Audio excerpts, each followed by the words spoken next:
Maraming gustong magbigay ng tulong sa mga kababayan nating nasalanta sa Cebu.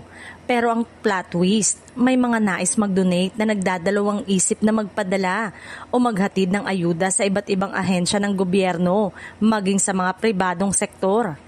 Ang takot nila, baka raw nakawin lang ng mga taong namamahala sa donation drive at relief operation at hindi na makarating sa mga nangangailangan nating mga kababayan sa Cebu. Tulad na lang ng isang netizen na nagpahatid ng mensahe sa phenomenal box office star na si Vice Ganda, kaugnay ng pagnanais niyang magbigay ng assistance sa mga nabiktima ng lindol sa Kabisayaan. Agad naman na sumagot si Vice, aniya, nakakaiyak, I will humbly accept your help for the madlang people, malaking bagay yan. Di po namin tatanggihan.